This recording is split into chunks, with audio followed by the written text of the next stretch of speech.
So, what did happen to the 10 lost tribes?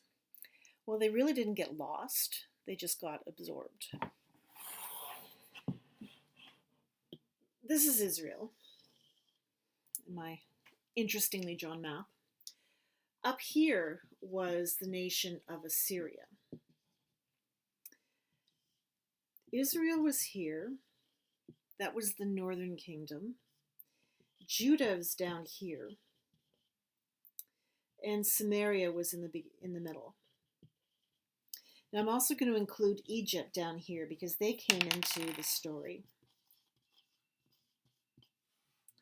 Starting at around 690 BCE or somewhere around there, Assyria invaded the northern part of the Holy Land. By this time, Israel and Judah had already separated in kingdoms. They had their own leaders. They were still the same ethnic group, but they had very much different political leadership. Assyria came down as far as Samaria when they invaded, and they took the people off the land. Now, one of the things that folks believed at that time in history was that if you lived on the land where your gods were, to move off the land would remove you from your gods, and that would destroy your culture. So that was the reigning attitude of why all of these groups, when they invaded, they just took people off their land because they would destroy their culture. And it wasn't necessarily meant in a way of terminating a race. It wasn't genocide. The whole idea was to expand their own interests. They didn't have concepts like genocide that we have today. So Assyria took over the land. The Samaritans and the Israelites were taken into this territory. And then they repopulated with people who were from Assyria. And those who were from Assyria mixed with the few that were left in Israel and Samaria. And that's why Samaria in particular, we have a very different group of people today who identify with the Hebrew tradition that don't identify with the Jewish tradition, because they developed their own way of understanding scripture and the demands of God. Now, they still believe they are part of Abraham's family, have the patriarchs and matriarchs, they have their worship, but they've got their own temple. They do not believe Jerusalem was the position of the original temple, nor should it have been the site of the second temple. That should have been somewhere in the Sumerian territory.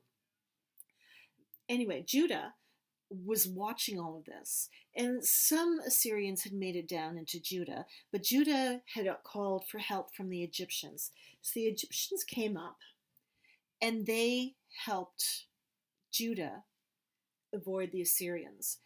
At this point in time, the Egyptians were heavily involved with the Hellenistic Greeks. So they had Judah as a vessel area. And there's a good suggestion that they used them as unpaid labor, essentially, not slaves, but just when they needed things done or they wanted things done, they pulled them in.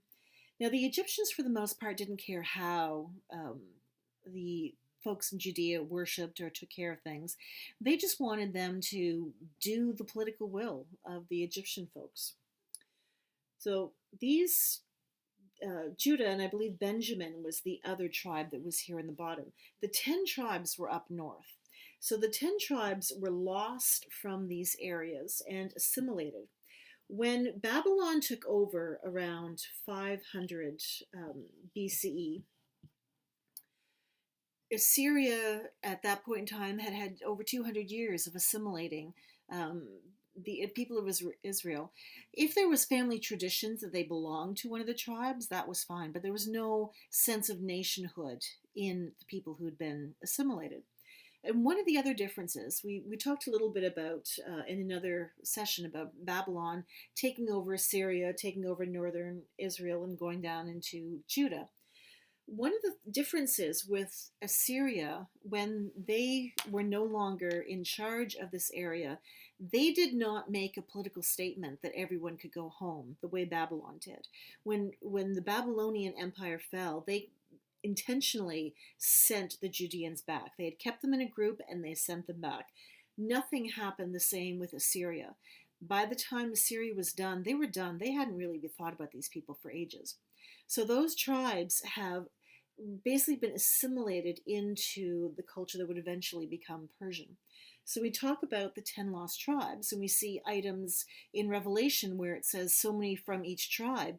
That's symbolic. There is no connection to who they used to connect with.